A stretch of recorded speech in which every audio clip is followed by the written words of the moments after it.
Donc une vidéo sur le thème des incels. Donc récemment j'ai eu quelques échanges là, sur la controverse de définition entre incel et MGTOW. L'incel c'est simple, hein, c'est la haine de la femme. Voilà. Donc c'est une forme la plus extrême. Alors je voulais illustrer ça par une chaîne YouTube qui s'appelle Le Bistrot des Gentilshommes. Qui est une chaîne assez curieuse, hein, donc la forme est très élégante, des couleurs rouges, noires, assez classe, hein. On voit des symboles d'élégance comme le haut de forme, la canne à pommeau, etc. Donc en général, il y a les deux animateurs, hein, qui échangent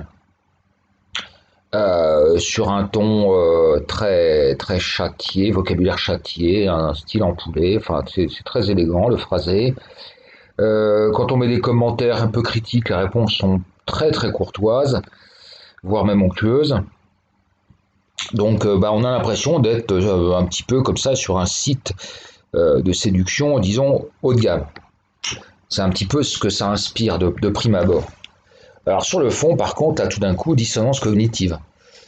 Les thèmes sont quand même. Je vous ai mis en description la page vidéo.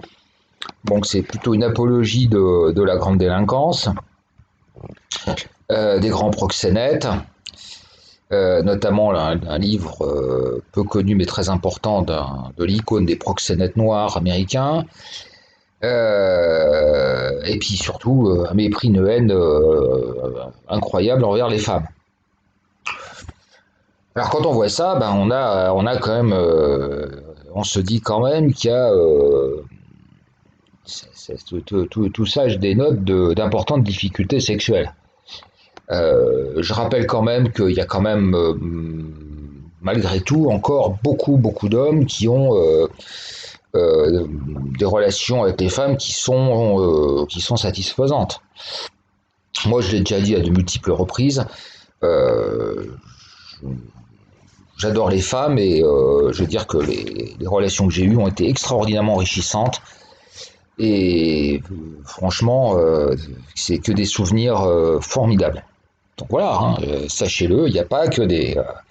Voilà, il y a aussi des gens qui aiment les femmes et avec lesquels ça s'est bien passé. Alors la personnalité des animateurs, elle est quand même assez simple, hein, on dénote quand même un narcissisme. Euh, on note donc une tendance à l'immoralité, une absence d'empathie, et puis quand même, effectivement, cette propension à la manipulation.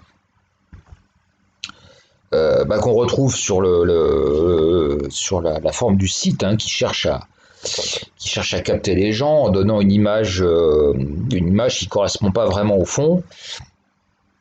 Et puis, clairement, la méthode de manipulation des femmes. Donc ça suggère, je vous donne pas de diagnostic, c'est facile à trouver, donc ça suggère quand même d'importants troubles de la personnalité et surtout du développement affectif. Si on veut faire un peu de psychanalyse. Alors, en conclusion, de quoi s'agit-il ? Il s'agit d'un site de recrutement, hein, très clairement. C'est qui est très bien fait d'ailleurs, hein, on ne peut pas dire. Quel est l'objectif ? L'objectif, il doit être de nature probablement sexuelle et probablement pas très reluisant si on veut. Hein. Alors, moi, je me permettrai un conseil, pas envers les gens qui tiennent cette chaîne, parce que je pense que ce sont des incurables. Euh, je pense que quand on a eu ce type de trouble du développement psycho-affectif, il n'y a pas de traitement, hein. C'est comme ça, faire avec. Maintenant, je mets en garde ceux qui pourraient se laisser un petit peu manipuler et emmener en bateau. Tout ça peut déboucher sur des choses extrêmement graves, avec des peines pénales extrêmement lourdes. Donc, je vais être très clair, c'est bien joli de faire l'apologie de Tony Montana, seulement, il faut en avoir les couilles. Et bah, en avoir les couilles, c'est aussi être prêt à affronter la prison. Donc je vous mets en garde, hein, voilà. Donc faites gaffe à ce que vous faites gaffe où vous mettez les pieds. Voilà.